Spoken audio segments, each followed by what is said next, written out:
नमस्कार. विज्ञानयात्री ब्लेझ पास्कल यांचे जीवनचरित्र आणि त्यांचे वैज्ञानिक योगदान या संदर्भात आपल्याशी संवाद साधण्याचा हा एक प्रयत्न आहे. अशा महत्त्वपूर्ण विषयासाठी कृपया चॅनलला सबस्क्राईब करा. आपली मते आणि सूचना कमेंट बॉक्समध्ये लिहा.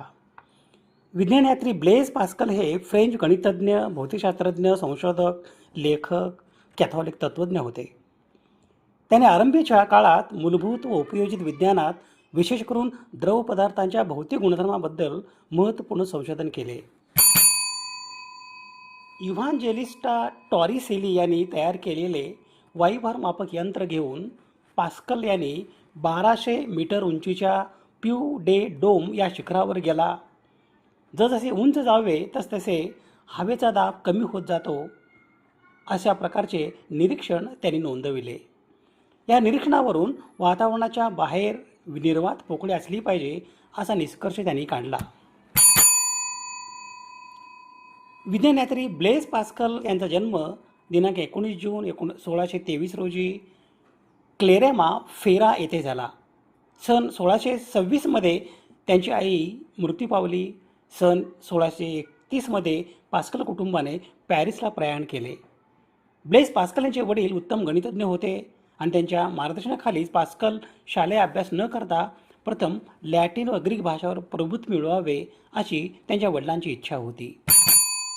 तथापि वयाच्या 12व्या वर्षीच त्यांनी भूमितीच्या अभ्यासास सुरुवात केली व 14व्या वर्षापासून ते वडिलांसह रोबेव्हरल मेर्सन येथे भूमिती विज्ञानाच्या साप्ताहिक बैठकींना हजर राहू लागले. सन 1639 त्यांनी शांकवामध्ये म्हणजे इलिप्समध्ये अंतर्लिखित केलेल्या षटकोनाच्या विरुद्ध बाजूच्या जोड्यांचे छेदबिंदू एक रेषा असतात हे आता त्यांच्या नावाने ओळखण्यात येणारे प्रक्षेप भूमितीत महत्त्वाचे म्हणून मांडण्यात येणारे प्रमेय मांडले. 1640 साली पास्कल कुटुंब भूमिती विज्ञानांच्या ब्रोलिन प्रकल्प या ग्रंथाच्या आधारे शांकवावरील निबंधांचा एक ग्रंथ एसाई पोअरलेस कोनिक्स लिहून पूर्ण केला. या असामान्य ग्रंथामुळे त्यांना लहान वयातच पुष्कळ प्रसिद्धी लाभली व देकार्तसारख्या गणितज्ञांना सुद्धा त्यांचा हेवा वाटला. वडिलांच्या हिशोबाच्या कामात मदत करण्याच्या उद्देशाने पास्कल यांनी बेरीज व वजाबाकी करणारे एक यंत्र तयार करण्याच्या योजना सन 1642 आखली. ही यंत्र तयार करण्याचा व त्याचे वितरण करण्याचा एकाधिकार त्याने 1649 प्राप्त झाला. तथापि हे महाग व क्लिष्ट असल्याचे त्याचा फारसा प्रसार होऊ शकला नाही. इव्हांजेलिस्टा टॉरिसेली यांनी पाऱ्याच्या वायुदाब मापकासंबंधी केलेल्या प्रयोगाची माहिती 1646 मिळवल्यावर पास्कल यांनी निरनिराळ्या उंचीवर वायुदाब मापकातील पाऱ्याच्या उंचीचे निरीक्षण केले व वाढत्या उंचीबरोबर वातावरणी दाब कमी होत जातो असा निष्कर्ष काढला. तसेच स्थिर त्रायूमधील द्रव व वायूमधील एखाद्या बिंदूपाशी बाह्य दाब लावला असता तो सर्व दिशांना सारखाच प्रेषित होतो. हा द्रायू यामिकीतील त्यांच्या नावाने ओळखण्यात येणारा महत्त्वाचा नियम मांडला. वायुदाब मापकातील पाऱ्याच्या वर निर्वात पोकळी असतो असे त्यांनी प्रतिपादन केले व त्यासंबंधी त्यांचा नोएल यांच्याबरोबर वादविवादही झाला. या संदर्भात पास्कल यांनी एखाद्या गृहीतकाची परीक्षा पाहण्यासंबंधीच्या अटीविषयी केलेले विवेचन वैज्ञानिक पद्धतीच्या इतिहासात उद्बोधक ठरले होते. एखादाच विरोधी आविष्कारसुद्धा गृहीतकाच्या असत्याचा पुरावा म्हणून पुरेसे आहे असे त्यांचे म्हणणे होते. त्यांनी द्रायुस्थितिकीचे स्थिर द्रायूंच्या गुणधर्मांच्या शास्त्राचे नियम व हवेच्या वजनामुळे होणारे विविध परिणाम यासंबंधीचा एक ग्रंथ सन 1654 सुरुवातीस लिहून पूर्ण केला, परंतु तो त्यांच्या मृत्यूनंतर 1663 प्रसिद्ध झाला. त्यांनी सन 1654 अंकगणितीय त्रिकोणाचा क अधिक ख गुणले न यांच्या विस्तारावरील सहगुणकांनी बनलेल्या संख्यांच्या त्रिकोणाकार मांडणीचा अंकगणित व समयाच्यात्मक विश्लेषण यातील प्रश्नांच्या संदर्भात सखोल अभ्यास केला. हा त्रिकोण पास्कल त्रिकोण याच नावाने ओळखण्यात येतो. याविषयी त्यांनी लिहिलेला ट्रेट टू त्रिकोण अरिथमॅटिक हा ग्रंथ त्यांनी पेयर द फेर्मा या गणिततज्ज्ञाबरोबर केलेला पत्रव्यवहार, त्यांच्याबरोबर त्यांनी संभाव्यता कलनशास्त्राच्या संभाव्यता सिद्धांत याचा पाया घातला. दिनांक 23 नोव्हेंबर 1654 रोजी त्यांना आलेल्या गूढ धार्मिक अनुभवामुळे वैज्ञानिक कार्य सोडून चिंतन व धार्मिक कार्य यांनाच वाहून घेऊन यानसेन पंथांच्या अनुयायांना लेखाद्वारे व अन्य प्रकारे मदत करण्यास त्यांनी निश्चय केला. तथापि सन 1658मध्ये त्यांनी चक्राच्या संबंधीचा एका सरळ रेषेवरून फिरत जाणाऱ्या वर्तुळाच्या परिघावरील एका बिंदूद्वारे रेखाटल्या जाणाऱ्या वक्रासंबंधीचा आपला प्रबंध लिहिला. त्यामध्ये त्यांनी चक्रजाचे अनेक गुणधर्म, चक्रच्या अक्षाभोवती, पायाभोवती, शिरोबिंदूजवळील स्पर्शरेषेभोवती फिरवला असता तयार होणाऱ्या भ्रमण प्रस्थांचे, घनाकृतींचे गुणधर्म चर्चिले होते.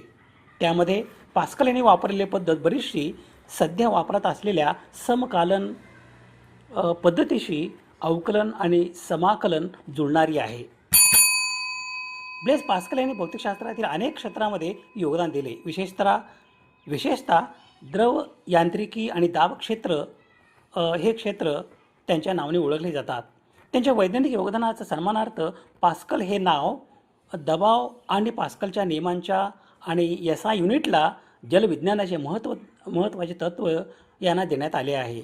हायड्रोडायनॅमिक्स आणि हायड्रोस्टॅटिक्स क्षेत्रातील त्यांचे कार्य हायड्रॉलिक द्रव पदार्थांच्या तत्त्वावर केंद्रित होते. त्यांच्या शोधामध्ये हायड्रॉलिक प्रेस, बल गुणाकार करण्यासाठी हायड्रॉलिक दाब वापरणे आणि सिरीजचा समावेश होता. हायड्रोस्टॅटिक दाब हा द्रव पदार्थाच्या वजनावर अवलंबून नसून उंचीच्या फरकावर अवलंबून असतो हे त्यांनी सिद्ध केले. पाण्याने भरलेल्या बॅरलला एक पातळ नळी जोडून आणि इमारतीच्या 3ऱ्या मजल्याच्या पातळीपर्यंत नळी पाण्याने भरून त्यांनी हे तत्त्व दाखवून दिले आणि सिद्ध पण केले. यामुळे बॅरल गळती झाली, ज्याला पास्कलचा बॅरल प्रयोग म्हणून ओळखले जाऊ लागले. सन 1647पर्यंत पास्कलला इव्हँजेलिस्टा टॉरिसेला याच्या बॅरोमीटरच्या प्रयोगाविषयी माहिती मिळाली. पाराच्या भांड्यात पारा भरलेल्या नळी उलटी ठेवण्याचा समावेश असलेल्या प्रयोगाची प्रतिकृती तयार केल्यावर पास्कलने प्रश्न केला की कोणत्या शक्तीने नळीमध्ये पारा ठेवला आणि ट्यूबमध्ये पाऱ्याच्या वरची जागा कशाने भरली.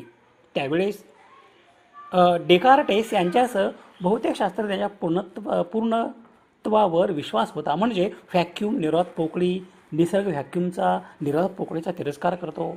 त्याऐवजी काही अदृश्य पदार्थाने संपूर्ण जग भरलेले असते. हे अरिस्टॉटेलियन कल्पनेवर आधारित होते की गतिमान प्रत्येक गोष्ट एक पदार्थ आहे, दुसऱ्या पदार्थाद्वारे हलविली जाते.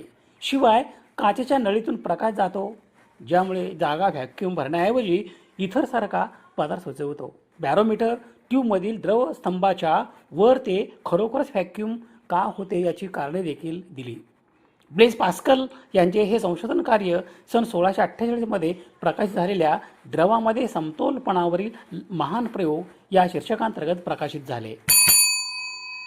पहिला वायुमंडलीय दाब विरुद्ध उंची प्रयोग या संदर्भात टॉरेसिलियन व्हॅक्यूममध्ये असे आढळून आले की हवेचा दाब पारा याच्या 30 इंच वजना एवढा आहे.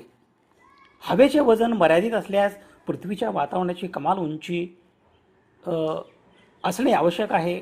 पास्कलने तर्क केला की जर खरे असेल तर उंच पर्वतावरील हवेचा दाब कमी उंचीपेक्षा कमी असावा.